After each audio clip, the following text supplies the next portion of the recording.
So, ma'am, hindi pa rin talaga kayo bat ni Miss Annabelle? Or ano ba? Hindi, I think as a mom, siguro there are moments na feeling niya na I don't mind her or blinak ko siya, but it's not true.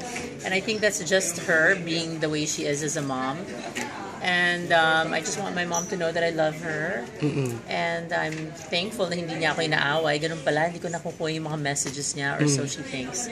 But yeah, I mean, I'm actually surprised na ganun pala ka-emotional si mommy. Sometimes, hindi niya yung may papalabas and she doesn't really show how she feels. Panganay ka kasi, so ganun siguro. Talaga naman. Yeah, Ganun yung iyak niya. but I remember when na-hospital ako, I saw na umiyak siya. So, naiyak din ako noon. Wala siya no, nung nangyari yun, yung that night. Dumating na lang siya sa hospital noon. Pero somehow, although of course, hindi naman tayo nagta-thankful sa nangyari, di ba? Pero parang every season talaga may kakaibang nangyayari. No?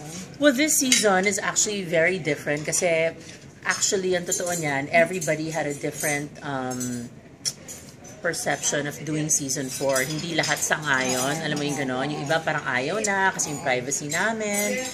Si Mond was like, nako, ginawa akong lasengo nung last season.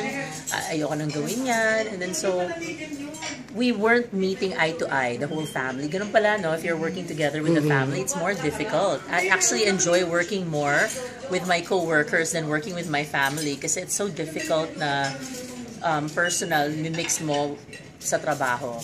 So, hindi lahat kami nagkakasundo most of the time.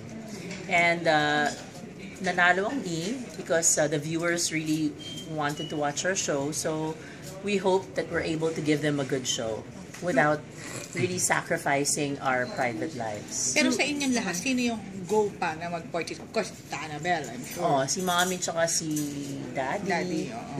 Ako, okay naman. Okay rin naman din. We just had to fix some things siguro. It's either kasi we're all doing it together or we don't do it at all. Pangit kasi kung half-baked eh. Diba?